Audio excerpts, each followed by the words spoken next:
1965च्या नंतर आणि 15/10/2024च्या पूर्वी नगरपालिका, नगरपंचायती, महानगरपालिका, PMRDA, NMRDA, नागरी क्षेत्रामध्ये गावठाणा लगत असलेला भाग रिजनल प्लॅनमध्ये जे रेसिडेन्शियल बेल्ट दाखवलेले आहेत ते आणि ग्रोथ सेंटरमध्ये जे रेसिडेन्शियल बेल्ट दाखवले आहेत ते या भागामध्ये जे तुकडे पडलेले होते आणि लोकांच्या रजिस्ट्री होत नव्हत्या, नागरिकांना त्यांची मालकी मिळत नव्हती, सातबारावर त्यांचे नावं येत नव्हते आणि म्हणून माननीय मुख्यमंत्री देवेंद्र फडणवीसजी यांनी हे विधेयक आणण्याकरता, हा कायदा आणण्याकरता सूचना दिली होती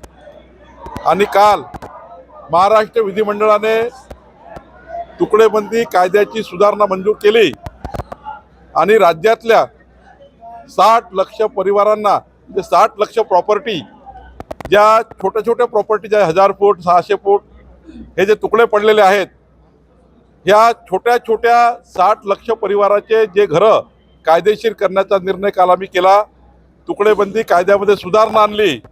आणि 15/10/2024च्या पूर्वी जे जे काही रहिवासी क्षेत्रामध्ये तुकडे पडलेले आहेत त्या सर्वांना आता मान्यता मिळाली आहे. हे करत असताना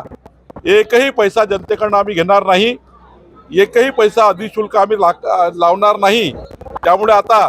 या सुधारणा झाल्यामुळं पुढच्या काळामध्ये ज्या रजिस्ट्री थांबल्या होत्या त्या रजिस्ट्री होणार आहे, सातबारावर लोकांचे नावं येणार आहे. 60 लाख परिवारांना या एका विधेयकामुळं, या कायद्यामुळं फायदा होणार आहे.